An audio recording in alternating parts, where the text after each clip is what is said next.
Wieso sollte man Höhe nicht nur laut, sondern auch leise trainieren? Damit beschäftigen wir uns heute hier kurz und knapp. Hallo zu einem neuen Video bei Nikolai Kamm Trompetentraining.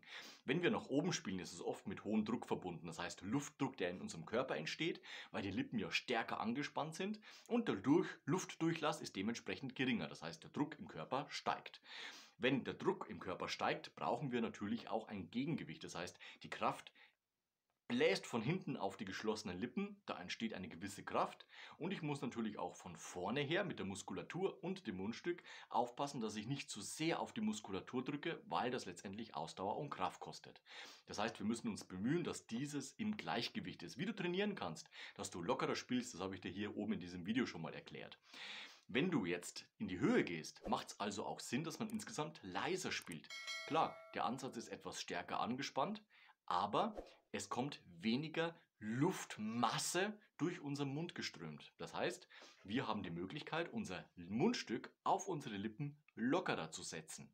Wenn du also nach oben gehst und dieses Höhentraining kannst du individuell an deine Fähigkeiten anpassen. Das heißt, wenn bei dir die Höhe schon beim F2 beginnt oder beim C2, dann üb ein paar Töne tiefer, chromatisch in Halbtonschritten aufwärts und nähere dich schrittweise in kleinen Schritten deinem zu trainierenden Ton an. Das kannst du auf F2, auf C3, auf deine individuelle Fähigkeit auf der Trompete eben anpassen. Für dieses Video trainieren wir mal ab dem C3. Das kannst du natürlich auch in deine Lage dann dementsprechend übertragen. Wieso? Ich möchte jetzt bis zum E3 spielen. Das heißt, ich starte ein paar Töne tiefer, in dem Fall eine große Terz und spiele aufwärts. Nicht gleich bis zum E3 nach oben, sondern erstmal C, Cis, zurück. Jetzt gehen wir bis zum D und wieder zurück. Das heißt, wir nähern uns wirklich in kleinen Schritten, in Baby Steps diesem E3 an und auch da, natürlich, wenn ich es erreicht habe, wieder zurück zum C3. Das heißt, man hat hier gleich eine Übung, die du dann dementsprechend natürlich auch von der Geschwindigkeit anpassen kannst. Los geht's!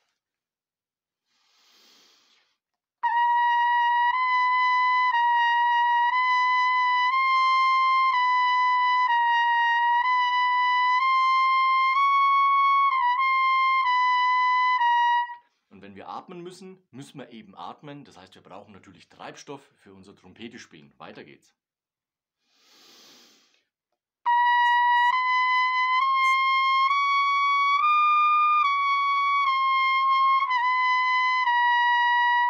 Ja, das Problem ist immer, wenn ich jetzt hier die Aufnahme mache, es kommt natürlich wesentlich lauter bei der Aufnahme an, als wenn ich hier in dem Raum sitze. Also es war jetzt im Mezzo Piano gespielt. Klar, die Trompete ist hoch, zeigt auf das Mikrofon. Dementsprechend ist natürlich auch hier die Audioausgabe etwas extremer, als es hier im Raum war. Also, die Lautstärke, die du anvisieren solltest, ist Mezzo Piano, eventuell sogar noch einen Schritt weiter nach unten Richtung Piano gehen. Da immer darauf aufpassen, dass es nicht zu extrem wird, was an Belastung deine Lippe natürlich dann dementsprechend fordert. Aber natürlich auch Ansatz kostet. Also du wirst natürlich dadurch weniger Ausdauer haben für dein Trompete spielen. Das heißt, diese Übungen würde ich dir immer empfehlen, am Ende deines Übealltags zu machen. Wieso? Da kannst du vorher deine technischen, deine Luftflussübungen machen etc. pp. Also dein Übeprogramm leisten, mit Hüten und Konzerte üben, ganz klar. Und am Ende deiner Übeeinheit, das ist ja auch wieder individuell, machst du nochmal Höhentraining. Nicht zu hoch, starte immer ein paar Töne tiefer und geh halbtonschrittweise nach oben, damit du eben die Belastung aufbaust und wieder abbaust. Das heißt, dieses typische Anspannen und Entspannen.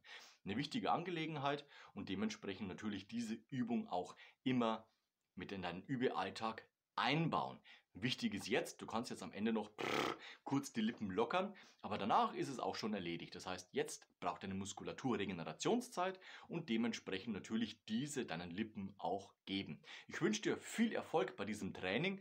Versuch's doch mal, anstelle von laut auch mal leise in die Höhe zu gehen und achte immer auf die Fertigkeiten, auf dieses Filigrane, wie es sich bei dir anfühlt und ob du sogar ausdauernder spielen kannst, indem du einfach mal die Lautstärke rausnimmst. Die Belastung deiner Lippe wird auf jeden Fall geringer sein. Ich wünsche dir viel Erfolg, schreib in die Kommentare, wie es bei dir funktioniert. Ansonsten sehen wir uns nächste Woche zu einem neuen Video rund ums Trompete spielen. Bis dahin, ciao, euer Nico.